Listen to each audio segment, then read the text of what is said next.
Hello दोस्तों। Good evening, नमस्कार।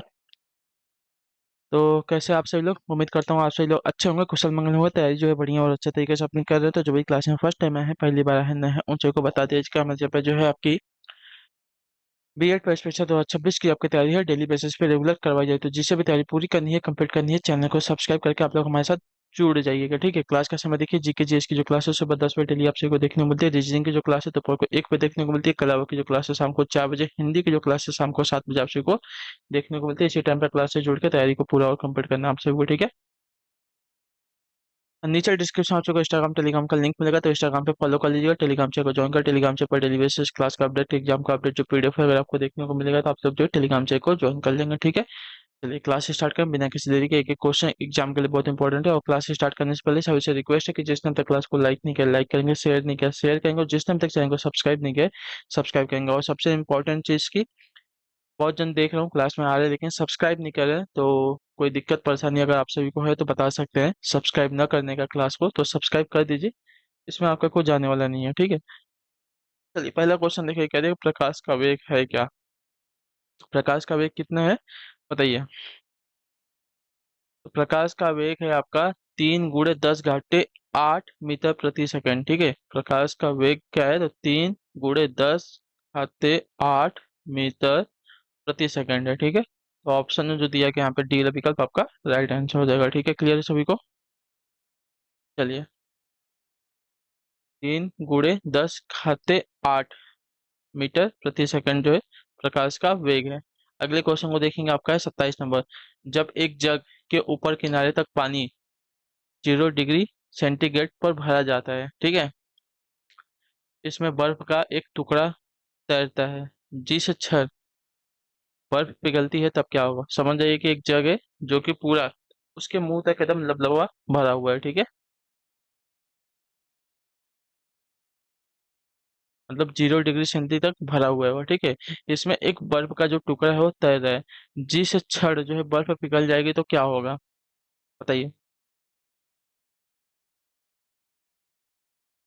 तो जल का स्तर अपरिवर्तित रहेगा। ठीक है, पानी बाहर नहीं आने वाला उसमें से। ठीक है, जगह के ऊपरी किनारे तक पानी 0 डिग्री सेल्सियस मतलब 0 डिग्री सेंटीग्रेड पर भरा है।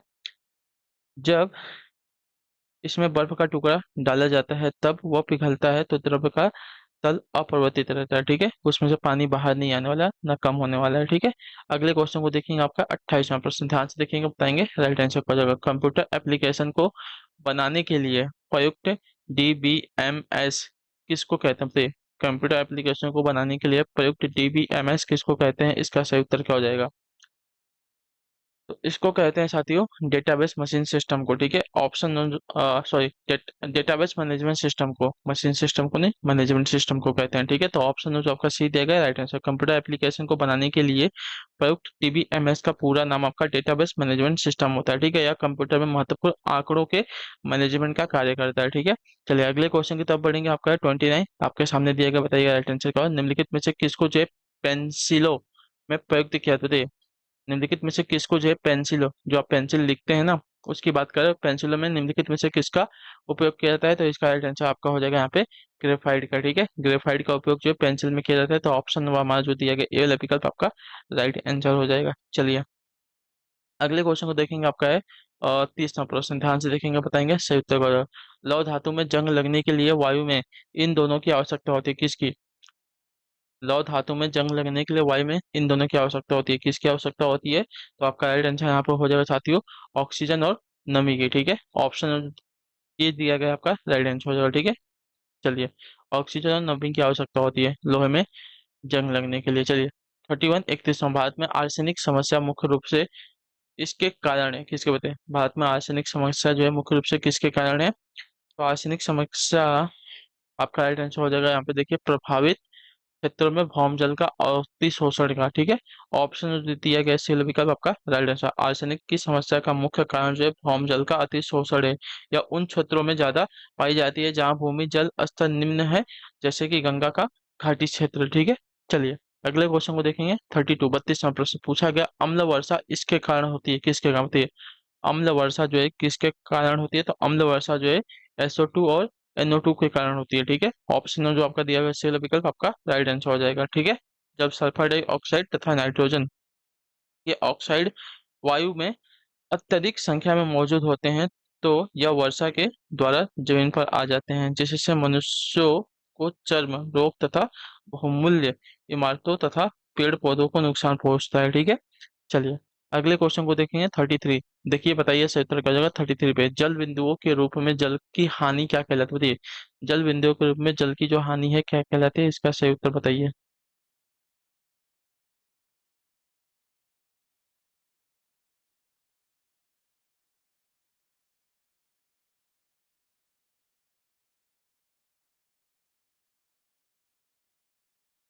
चलिए बताइए इसका सही उत्तर क्या होगा।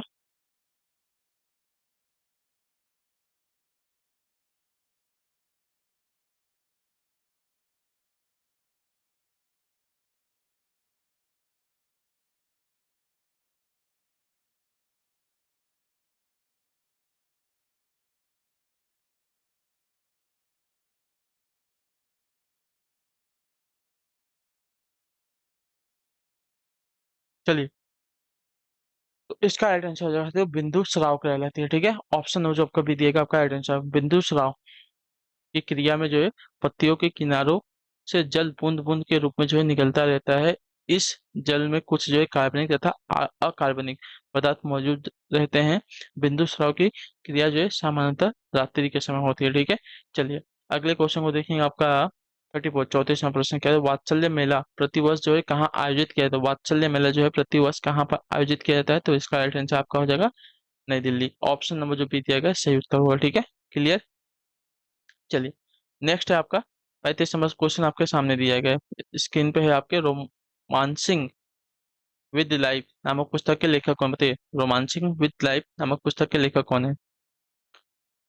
चलिए कौन सा ऑप्शन राइट होगा, तो इसका ऑप्शन राइट हो जाएगा आपका सी, ऑप्शन नंबर सी, देवानंद है। ठीक है, रोमांसिंग विद लाइफ नामक पुस्तक के लेखक है देवानंद। ठीक है, चलिए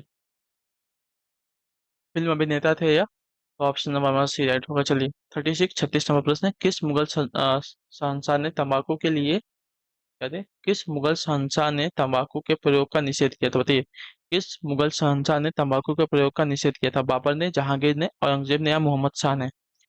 तो देखिए इसका राइट आंसर आपका हो जाएगा यहाँ पे औरंगजेब ने। ठीक है, ऑप्शन जो सी दिया गया राइट आंसर हो जाएगा। क्लियर होगा इसके। मुगल शासक औरंगजेब ने तंबाकू के प्रयोग पर जो है प्रतिबंध लगा दिया था। ठीक है, इसके अतिरिक्त उसने नृत्य संगीत पायबोस जैसी प्रथाओं और परंपराओं पर भी जो है प्रतिबंध लगा दिया था। ठीक है, अगला प्रश्न। चलिए 37 नंबर है। हाइड्रोजन की खोज किसके द्वारा की गई थी, बताइए। हाइड्रोजन की जो खोज है किसके द्वारा की गई थी, तो हाइड्रोजन की जो खोज है आपकी की गई थी कैवेंडिश के द्वारा। ठीक है, ऑप्शन नंबर हमारा डी राइट हो जाएगा। क्लियर है इसके बारे में। हाइड्रोजन की खोज जो है कैवेंडिश ने की थी। सीले एवं प्रिस्टले ने ऑक्सीजन की खोज की थी। ठीक है, चलिए बताइए इसका सही उत्तर क्या हो जाएगा। 38 नंबर पूछा है आपका, विश्व में सबसे बड़ा डेल्टा किसका है। सबसे बड़ा डेल्टा किसका है, तो सबसे बड़ा डेल्टा की अगर बात करेंगे तो आपका राइट आंसर होगा गंगा। गंगा का डेल्टा है। ठीक है, ऑप्शन नंबर वहाँ जो बी दिया गया राइट आंसर होगा। विश्व में सबसे बड़ा नदी डेल्टा जो है गंगा का गंगा व ब्रह्मपुत्र नदी का डेल्टा है। ठीक है, इसे जो है सुंदरवन का डेल्टा भी कहते हैं। ठीक है, चलिए नेक्स्ट है आपका 39वां प्रश्न पूछा गया है, ध्यान से देखिए क्या पूछा गया है। संविधान की चौथी अनुसूची में किसका वर्णन है, बताइए। संविधान की चौथी अनुसूची में जो है किसका वर्णन है।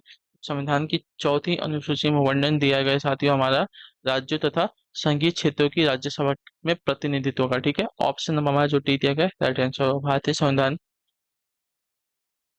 में वर्तमान में कुल आपके 25 भाग एवं 12 अनुसूचियां हैं। संविधान की चौथी अनुसूची में विभिन्न राज्यों तथा संघीय क्षेत्रों की राज्यसभा में प्रतिनिधित्व का जो है वर्णन किया गया है। ठीक है, क्लियर। चलिए अगले क्वेश्चन को देखेंगे। 40वां प्रश्न पूछा गया है, ध्यान से सुनिएगा। संविधान के अनुच्छेद 330 में किसका वर्णन है, बताइए।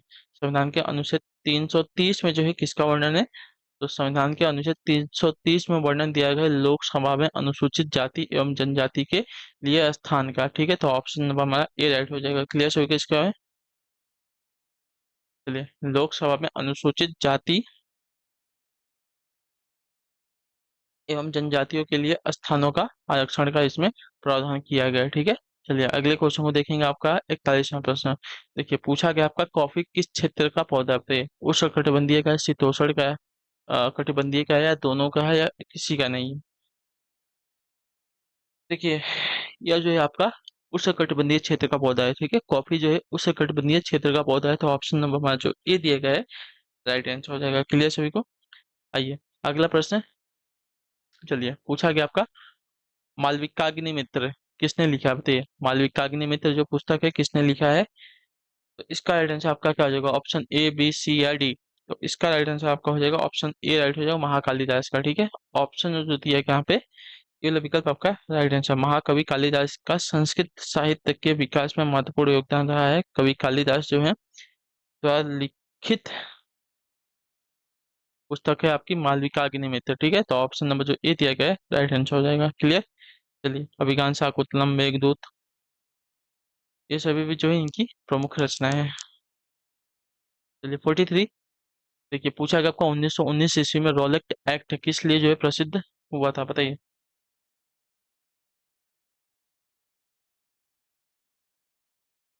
1919 ईस्वी में रॉलेट एक्ट जो है किस लिए प्रसिद्ध हुआ था?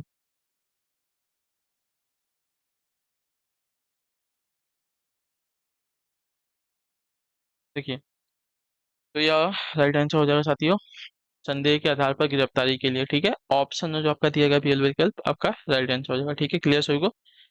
लॉर्ड जेम्स फोर्ड ने 19 मार्च 1919 को रॉलेट एक्ट जो है लागू किया था। इसके अनुसार जो है संदेहास्पद व्यक्ति को बिना मुकदमा चलाए गिरफ्तार किया जा सकता था, परंतु उसके विरुद्ध में न कोई अपील, न कोई दलील और न कोई वकील किया जा सकता था, ठीक है। गांधी जी ने इस कानून का विरोध जो है 6 अप्रैल 1919 को देशव्यापी हड़ताल करवाई थी, ठीक है।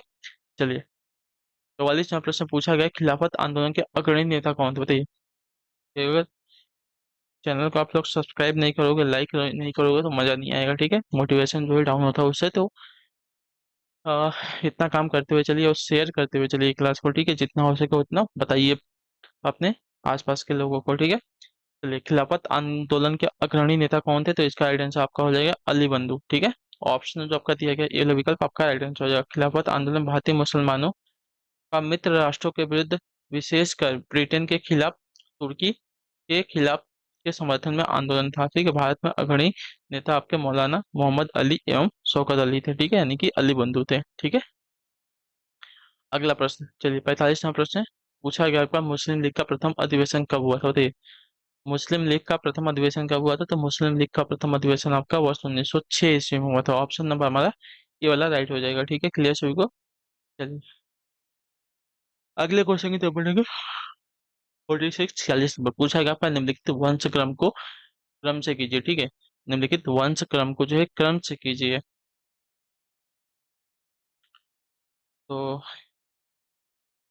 मौर्य वंश की स्थापना आपकी 322 ईसा पूर्व में हुई थी, ठीक है। शुंग वंश की स्थापना आपकी 185 ईसा पूर्व हुई थी। और कुषाण वंश की जो स्थापना आपकी 15 ईस्वी में हुई थी, ठीक है। और गुप्त वंश की जो स्थापना है आपकी 240 ईस्वी में हुई थी। क्लियर है? तो आपका क्रम हो जाएगा, पहले मौर्य वंश, फिर शुंग वंश, फिर कुषाण वंश, उसके बाद लास्ट में आपका गुप्त वंश, ठीक है। चलिए अगला प्रश्न देखेंगे, आपका है 47 नंबर। पूछा गया आपका, ध्यान से देखिएगा, निम्नलिखित घटनाक्रम को क्रमबद्ध कीजिए, ठीक है। निम्नलिखित घटनाक्रम को क्रमबद्ध कीजिए, क्या दिया गया है?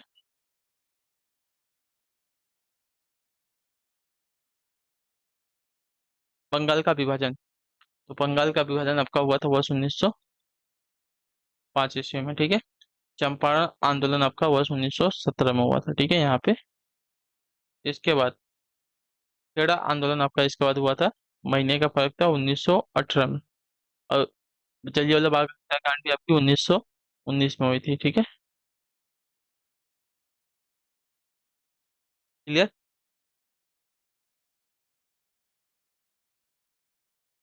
तो आपका घटनाक्रम क्या है?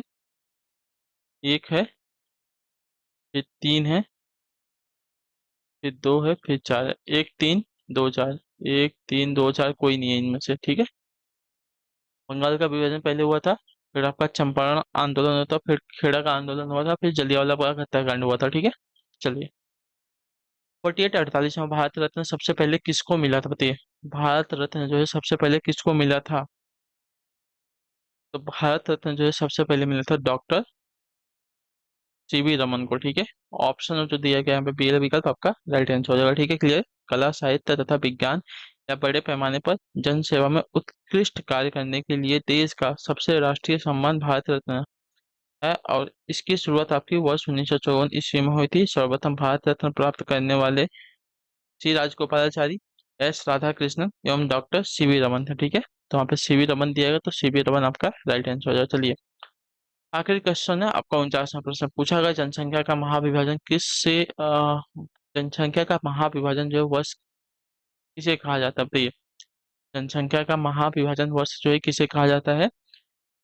इसे कहा जाता है आपका वर्ष 1921 को, ठीक है। ऑप्शन जो आपका दिया गया बी विकल्प आपका राइट आंसर हो जाएगा, ठीक है। क्लियर सभी को, हाँ या ना।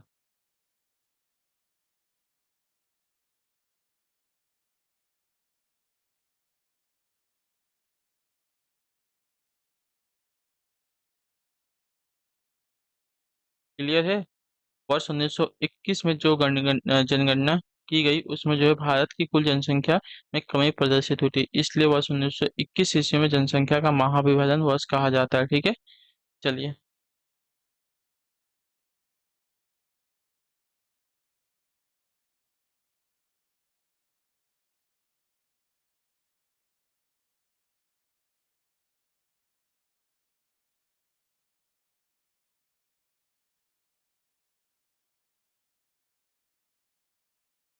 एक मिनट। हाँ, ये अगला प्रश्न देखेंगे आपका 50वां। परमाणु के नाभिक में होते हैं क्या। परमाणु के नाभिक में क्या क्या होता है, तो परमाणु के नाभिक में देखिए प्रोटॉन तथा न्यूट्रॉन होते हैं, ठीक है।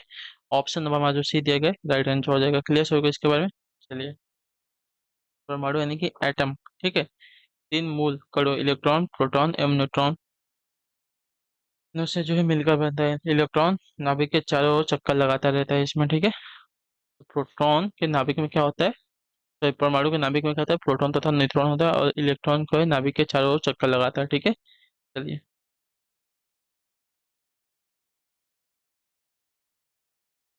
तो इसी के साथ जो क्लास है आपकी यहीं पे आज की पूरी होती है कंप्लीट। तो उम्मीद करता हूँ आपसे क्लास जो अच्छी लगी पसंद है, अपना जो फीडबैक है क्लास के बारे में नीचे कमेंट में देंगे। क्लास अच्छी लगी हो तो लाइक करेंगे, चैनल पर पहले चैनल को सब्सक्राइब कर लेंगे। मिलते हैं आपसे आपकी अगली क्लास में, तब तक के लिए टाटा बाय बाय, जय हिंद जय भारत। आपसे क्लास से जुड़ने के लिए बहुत बहुत ही धन्यवाद साथियों।